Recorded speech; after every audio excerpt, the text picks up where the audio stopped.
사실 집값이 오른다는 건 대단한 복지 정책이에요.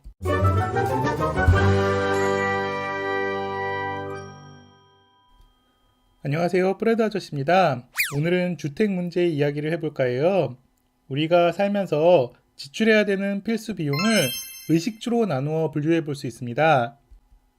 기술이 발전하면서 입는 거, 먹는 거에 들어가는 비용이 이전과는 비교할 수 없을 정도로 줄어들었어요. 아저씨가 어렸을 땐 설빔이나 때때옷이라고 해서 특별한 때에만 옷을 사 입을 수 있었습니다.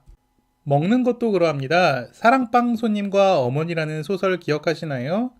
그땐 계란 하나를 먹는 게 그렇게 특별한 일이었다고 하네요. 그리 멀리 가지 않고 아저씨가 어렸을 때만 해도 음식 남기면 지옥 가서 먹는다고 배웠었어요. 지금 세상이 정말 좋아졌습니다. 이렇게 세상이 좋아졌는데 살기 힘들다는 이야기는 좀처럼 줄지가 않네요. 특히 그럴 때마다 제일 문제라고 지적되는 게 계속 오르는 아파트값 이야기입니다. 그런데 아파트값이 올라간다는 게 우리가 살기 힘들게 만드는 바로 그 문제일까요? 아파트 가격이 떨어지면 그땐 살기 좋은 세상이 올까요? 아저씨가 은행 지점에서 한창 근무하던 때는 아파트 값이 계속 떨어지던 시절이었어요. 아저씨한테는 특히 잊혀지지 않는 동네가 하나 있습니다.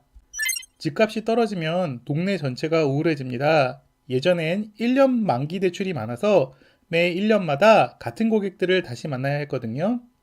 그때도 지금처럼 많은 사람들이 담보비율 상한선까지 대출을 받았기 때문에 집값이 떨어지면 대출 연장 시점마다 일정 금액씩 상환을 해야 대출이 연장되곤 했습니다.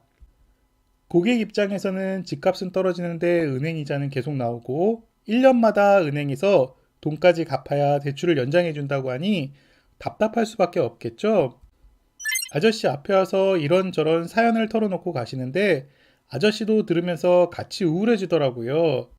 매년 연봉만큼 떨어지는 아파트를 가지고 있다면 가정에 불화가 생기고 건강도 나빠져서 안 좋은 일들이 꼬리에 꼬리를 물고 일어나요. 아저씨가 생각했을 때 그때보다는 지금이 훨씬 낫다고 생각합니다. 사실 집값이 오른다는 건 대단한 복지 정책이에요. 집값이 매년 물가 상승률, 대출 이자율보다 올라준다면 주거 비용이 공짜가 된다는 말이나 다름없어지거든요. 집값이 오른다고 무주택자들이 손해를 보는 것도 아닙니다. 상대적 박탈감 이런 거 얘기하면서 다른 사람 걱정하는 건 아무 의미가 없어요. 우리는 항상 선택을 하고 그 선택에 대한 결과를 감당해야 하는 것입니다. 집을 산 사람은 하우스 푸어가 될 수 있는 리스크를 안고 투자를 했고 지금 투자에 합당한 과실을 누리는 것입니다. 뿐만 아니라 집값이 오르면 유주택자들은 보유세도 더 부담하고 매매할 때는 취득세, 양도세 등도 부담합니다. 또 집값이 떨어진다고 해도 집 없는 사람들한테 좋을 일이 없어요. 아파트 값이 올라야지 아파트가 추가로 공급될 유인이 생깁니다. 집값이 올라야 공급이 늘어나고 그래야 전세와 월세의 가격도 떨어집니다.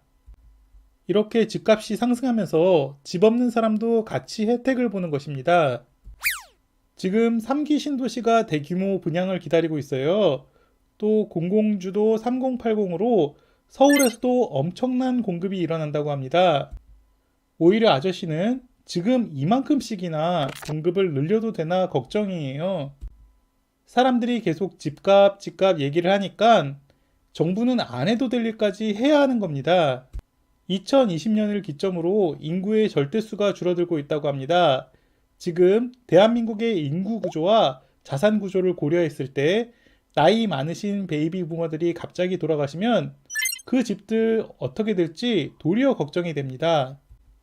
그런데 이럴 때 아파트를 이렇게 많이 들어온다고 하면 미래에 어떤 일이 일어날까요? 이건 마치 심리학에서 최후 통첩 게임의 결과와 같은 결말이라고 할 수 있어요. 최후 통첩 게임이란 갑자기 생긴 공돈을 두 사람이 분배한다고 했을 때 첫 번째 사람이 배분 비율을 정하고 두 번째 사람이 그걸 받을지 아니면 아예 둘 다 받지 못하게 할지를 결정하는 게임입니다. 이런 게임 세팅에서 대부분 첫 번째 사람은 5대5에 근접한 배분을 한다고 합니다. 여기에서 만일 첫 번째 사람이 8대2 이하로 배분을 한다면 차라리 그 공돈을 둘 다 안 받는 상황으로 두 번째 사람이 선택할 확률이 급격하게 높아진대요. 이성적으로 생각하면 2라도 받는 게 좋은 선택이지만 사람들 마음이 몹쓸 놈한테 팔이 가지 못하게 선택을 한다는 거예요. 집값이 올라서 좋아진 사람들은 많은데 그 사람들이 8대2 이하로 번 돈을 배분하려 한다면 이렇게 둘 다 과실을 누리지 못하는 파괴적인 상황으로 갈 수도 있다는 것입니다. 짧은 시간 안에 갑자기 집 공급이 늘어난다면 집 가진 사람, 집 없는 사람 둘 다 좋을 게 없을 거예요. 모두 다 적당히 해서 서로 다 같이 사는 길을 찾았으면 좋겠습니다. 오늘의 이야기는 여기까지입니다. 이 영상 좋아해 주시면 아저씨가 아파트 샀던 이야기랑 또 가격이 오르는 아파트 선택하는 법 이야기도 나중에 영상으로 만들어 볼게요. 오늘의 영상도 함께 해주셔서 감사합니다. 구독과 좋아요, 알림 설정까지 부탁드립니다.